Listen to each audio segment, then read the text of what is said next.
Right now on the National Weather Desk, multi-day threat. Tornadoes, hail, and thunderstorms could strike today and through the weekend. I'll tell you when and where. Soaked strawberries. Too much rain threatens California's berry crop. His 10-acre strawberry patch looked more like a lake.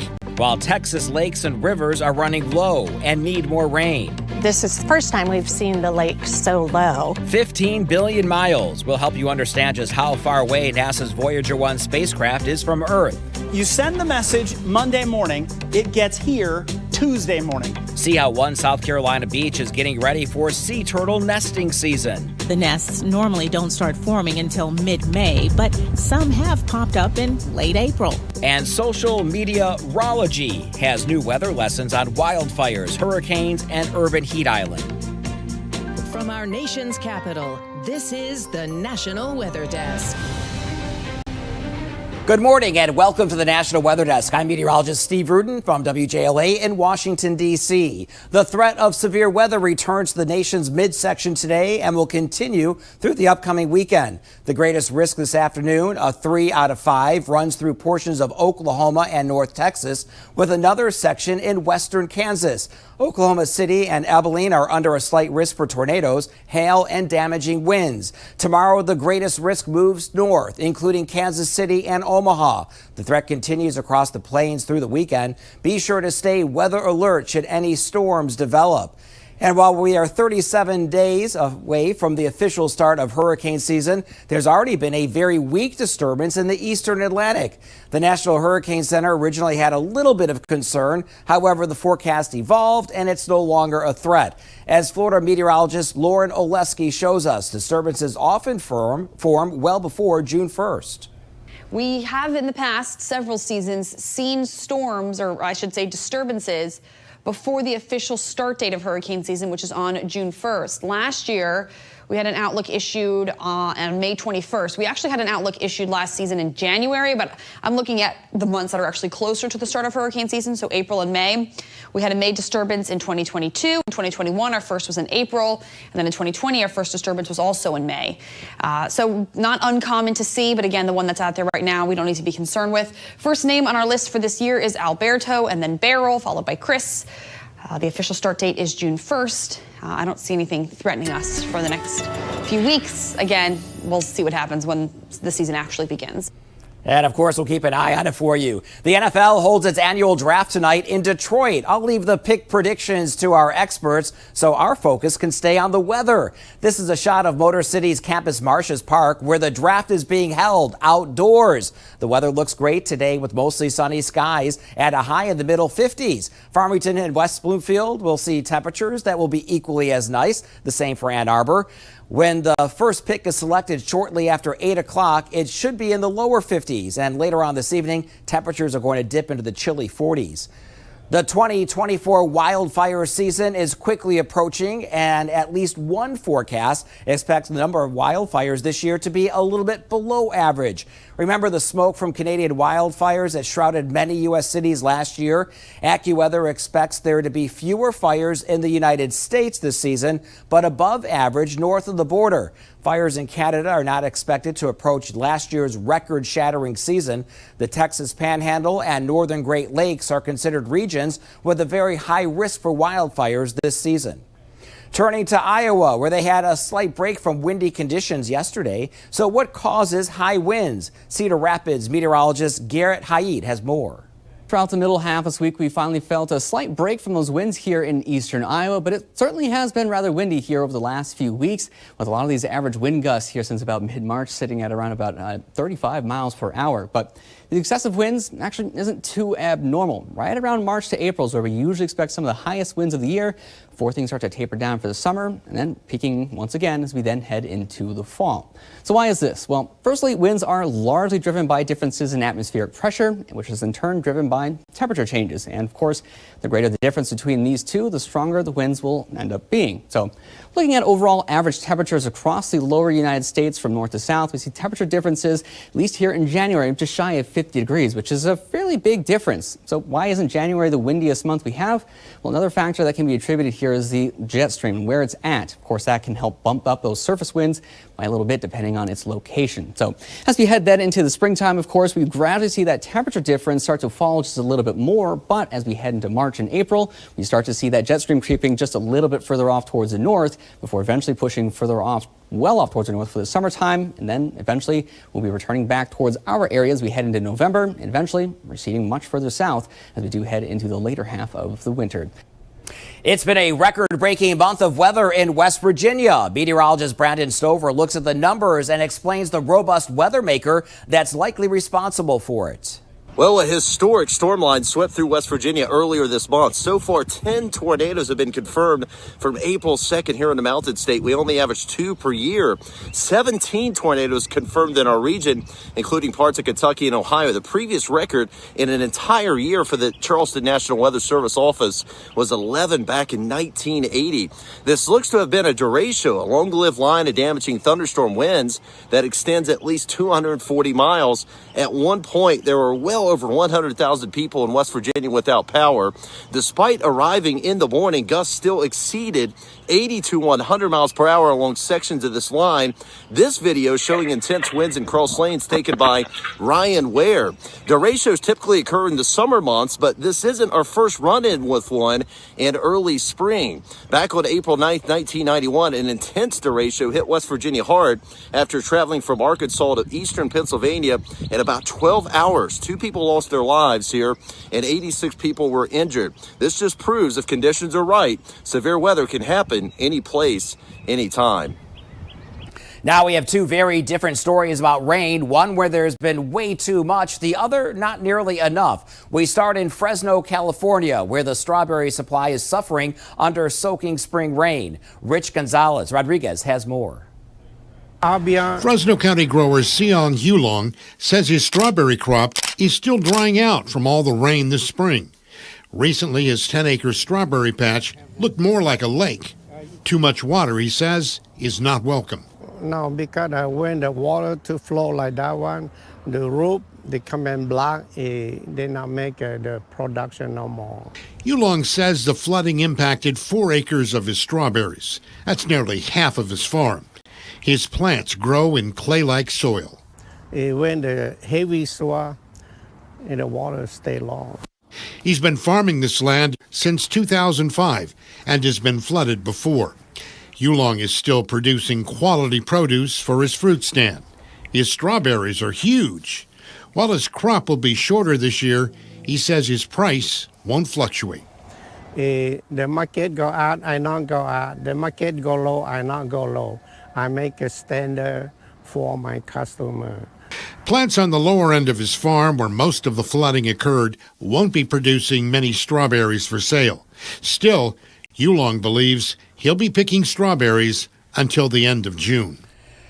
In Texas, lake and river levels remain below normal despite recent rainfall. A reservoir in San Antonio is less than 60% full, the lowest mark since it opened 60 years ago. Meteorologist Joe DiCarlo has more. We've only been here 5 years, going on 5 years, but this is the first time we've seen the lake so low. Diana Schmidt is a California transplant that now calls New Braunfels home. She and her family love taking in the beauty of Canyon Lake as much as they can. It's just gorgeous. It is absolutely beautiful. But as drought conditions have taken over in recent years, the lake continues to drop, and the Schmidts had to rethink their lake plans. When we first moved out here, we had a boat. And then when we started seeing all the rocks and how low the lake was going, we sold our boat. In fact, only 2 of 23 boat ramps around Canyon Lake are open. This is hurting the fun on the water, but not the businesses just up the road. It really hasn't affected us at all. General Manager Fritzy Crow attributes their success to the surrounding area. Great community, a great place. We're so much fun. So although the lake is low, spirits are still high. Kenya is experiencing some of its worst flooding in years. At least 30 are dead, 40,000 forced from homes. Days of rain turned streets into rivers. Ropes were used to guide victims to safety. Torrential rain, driven by what's known as the Indian El Nino, is similar to the Pacific weather phenomenon. Coming up on the National Weather Desk, we'll head to South Carolina to see how officials are preparing for the upcoming sea turtle nesting season.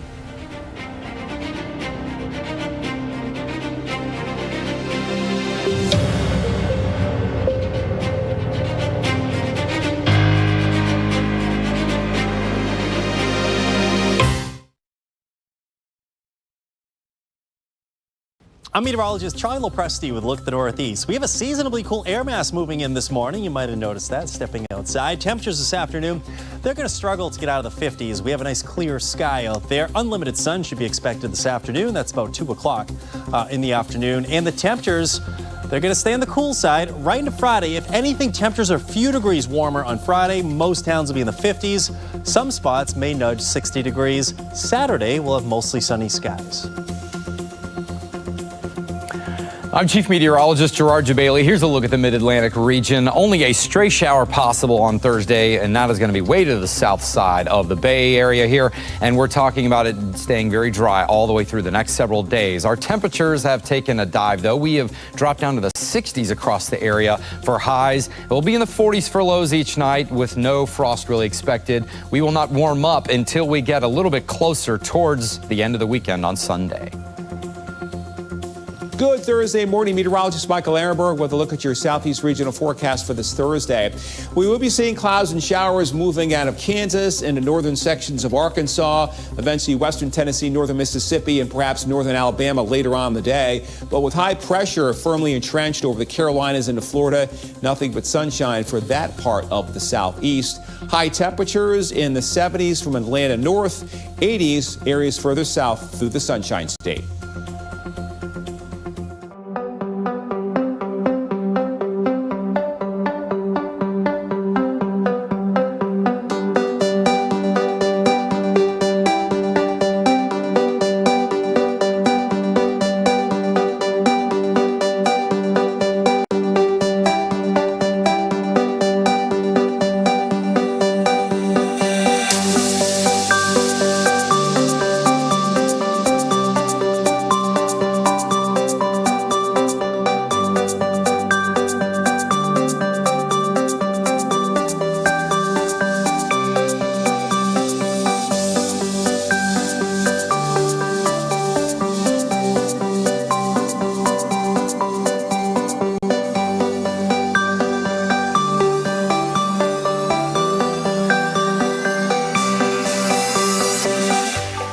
Weather Window, presented by the National Weather Desk. Some cool sightings in Rhode Island from the sky to the water, like several photos of double rainbows in the Providence area Wednesday. These jellyfish spotted while feeding on baby shrimp near Allen's Harbor. And if this baby owl looks a little roughed up, it was displaced by storms in Tennessee, but now it's safe. For more content like this, follow the National Weather Desk on Instagram. For the first time in 5 months, Voyager 1 spacecraft is sending data back to NASA, and that's no small feat. Voyager launched over 46 years ago on September 5th, 1977. It's now in interstellar space, more than 15 billion with a B miles away from Earth. If you have a hard time comprehending just how far away that is, meteorologist Marshall McPeak puts the distance into perspective. Imagine this ball is the sun. Hang on to that. So this is a little grain of salt. That one little grain of salt right there. Not a grain of rice, a grain of salt. Right? Okay. That is the size of the Earth. Okay. But to get the right distance away from it, I'm going to walk over here. This is about 30 feet. So this little grain of salt now from the ball is 93 million miles away. Okay. And that heats our planet. It seems so much closer. It does, doesn't it? Now, at the same time, if we were to look at where Voyager is, that is going to be way out here, almost to the Dublin Road water plant. No. Yes. So here's a map. Take a look at this. It's about 3/4 of a mile. So that little grain of salt is 3/4 of a mile away from the ball. And that is how far away Voyager would be, sort of somewhat in scale. Now, how far does that mean? Well, think of it this way. So here's the Earth, here's the sun. We're not at scale at the moment, but 93 million miles away. If you send a text message from the Earth to the sun, it'll take about 8 minutes to get there. Another 8 minutes to get back. So 16 total. If you send a message to Voyager all the way out here at 15 billion miles away, it's 22.5 hours each way. So you send the message Monday morning, it gets here Tuesday morning. It sends a message back that arrives Wednesday morning. Imagine sending text messages that way. Talk about frustrating. But that's what NASA is doing to try to communicate with Voyager. Wow. Sea turtle nesting season is off to an early start in South Carolina. Folly Beach, one of the most popular locations for females to dig their nests, is undergoing a refurbishment project that could impact the nesting season. Tessa Spencer has more. This is the earliest. Normally we start May 1st. Folly Beach is filled with plenty of life. People surfing, birds flocking, and dog prints on the sand. But no sign of turtle nests yet. But this year, because of the renourishment, we've been asked to start earlier in case there are some early nesters on the beach. The Folly Beach Turtle Watch program is doing their morning sweeps again, and this time they're working at night too, to help prevent renourishment crews from damaging any loggerhead nests. What they do is hire night monitors, which are our permitted volunteers, to monitor their operational site at night from 8:30 p.m. until 6:30 in the morning. The nests normally don't start forming until mid-May, but some have popped up in late April. With warmer temperatures and chilly evenings, spending time around an evening campfire can be fun, but it's also getting into wildfire season when those campfires can pose a real risk. Meteorologist Violet Skybor has more. So when you are going to be out having a campfire, you always want to use caution. But when weather conditions are prime for the threat of wildfires, a wildfire danger level report will be issued, and that ranges anywhere from low to extreme. And when these are issued, again, use caution when you have campfires, no unnecessary burning of brush and no fireworks. And this is during the summertime. Weather conditions for wildfires to develop includes low relative humidity, a dry ground with dry brush, and strong winds to really whip up the fire and carry it away from wherever you're starting to burn. Some other campfire safety tips if you are going to be out burning frequently this summer: make sure to only burn in designated fire pits. This includes in your backyard, at camps, parks, anywhere where you're going to have a fire on the ground. Make sure it's in a contained area surrounded by stones, bricks, and not just out in the open where any brush or anything could carry it away. Also, remember to keep flammable objects far away from the fire. That includes your extra firewood or any other charcoal, lighter fluid, anything like that that could pick up the flames or embers. Keep water nearby and make sure that the fire is fully extinguished when you're all done with it. Time for our social media ROLOGY segment. This is when members from our team of 200 meteorologists share weather lessons on their social media platforms. We start with a look at heat islands from Audrey Meyer in Reno, Nevada. Urban heat islands happen when cities have a higher temperature than their surrounding rural areas. And this is really fitting that Reno has been selected because last year we were selected as one of the fastest warming cities across the U.S. And believe it or not, heat is actually the #1 weather-related cause of death across the country. So if you live in any one of these cities like Santa Fe, New Mexico, or Fort Wayne, Indiana with a red dot and you want to volunteer, you'll be asked to put a temperature sensor on your car or on your bike and drive around specified routes. And this campaign is expected to start this summer. Well, it was the wettest start to spring on record here in Portland, Maine, and across much of northern New England. Seems like really the last year has just been incessantly wet. And once again here on this late April day, raining here in Maine. Even with all of the rain that we've seen this spring, fire danger still very high here in northern New England. Let's head into the woods and find out why. Living in the very wet eastern United States, fire danger isn't something we really think about a lot. And we're pretty protected here in New England for 3 of our 4 seasons. In the summer and the fall, lots of green vegetation on the ground that has water in it, of course, and that keeps us from burning. Also in the winter, we've got snowpack on the ground that keeps the fire danger low. In spring, it's a different story. All of this dead leaf material, dead dry branches, even if it's been very wet, can dry out very, very quickly after the snow, of course, has melted away and can lead to very high fire danger. So that's why you've got to use extra caution when you're burning in northern New England in the spring, especially on a windy day. It's time to talk about the 2024 Atlantic hurricane season. Now, hurricane season starts on June 1st and lasts all the way through November 30th. Now that we are getting close to the start of the season, outlooks are beginning to be put out, and they are pretty high. And before we start, an average hurricane season has 14 named storms, 7 hurricanes, and 3 major hurricanes, meaning category 3 or higher. And the Colorado State University has their highest forecast yet. They're looking at 23 named storms, 11 hurricanes, and 5 major hurricanes. And there are 2 reasons why we may see a more active hurricane season than normal. And it's thanks to warmer sea surface temperatures as well as the transition from El Nino to La Nina by the end of the summer. And as we head to break, we head to Montana, where the state bird is the western meadowlark and bitterroot is the state flower. Can you guess the state animal? It's the grizzly bear.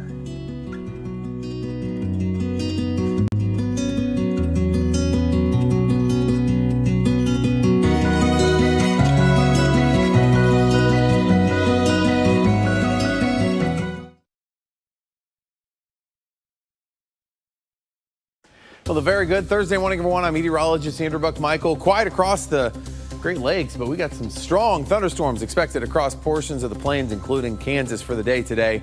These thunderstorms continue drifting their way a little bit more to the east for Friday. And taking a look at Saturday, still a chance for some scattered thunderstorms. Some of these storms could become strong to severe, so if you are traveling across the plains, make sure to take any warnings serious over the next few days. Good morning, I'm meteorologist Alex Garcia. Here's a look at your regional weather. It's not a bad morning across the region. We do have a little bit of some rain up in Oklahoma City, back over to Little Rock. Everybody else kind of warm and humid underneath all the cloud cover. We're going to be watching this area for significant hail later today. There could be some stronger storms cutting across up north into Arkansas. Otherwise, another warm and humid afternoon as temperatures rise a little bit above the normal. I'm meteorologist Alex Garcia. That's a look at your regional weather. Well, hi there, everybody, and a good Thursday morning to you. I'm meteorologist Shannon O'Donnell. Out west, we're finally starting to cool off again in parts of the desert, including out of Phoenix, a high of just 83 today. So falling off of those triple digits from earlier this week, aided in part by this couple of disturbances that are starting to drop down from the Pacific Northwest. You see this big disturbance pushing out of the eastern seaboard and another one pushing into the PNW later today. And that's the scene from here.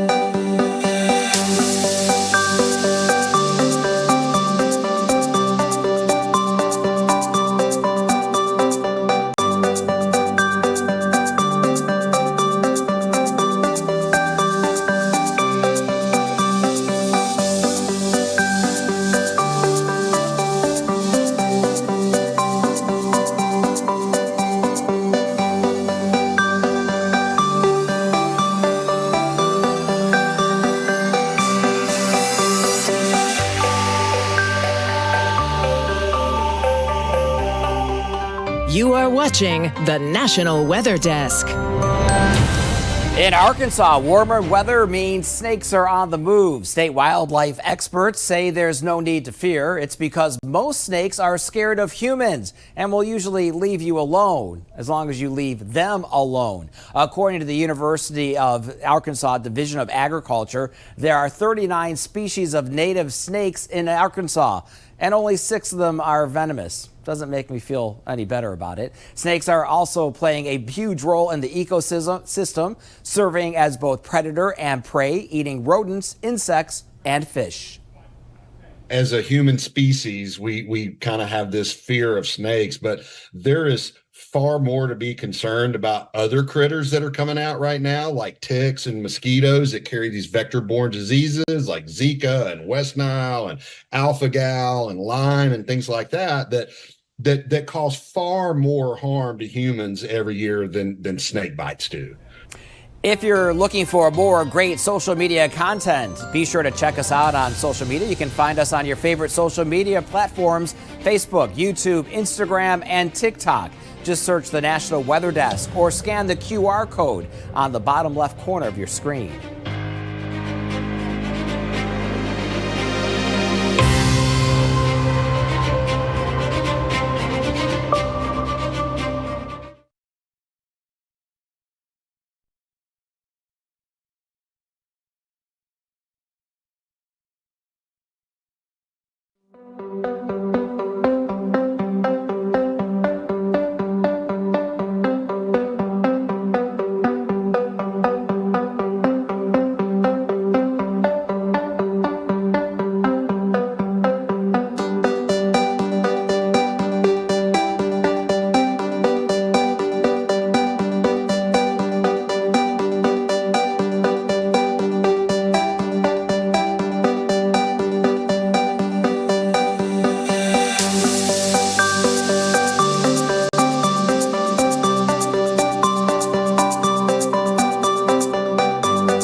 Thank you so much for looking in this morning. I'm glad you were able to join me. I'm meteorologist Steve Rudin from WJLA in Washington, D.C. I'll see you back here tomorrow. Good day.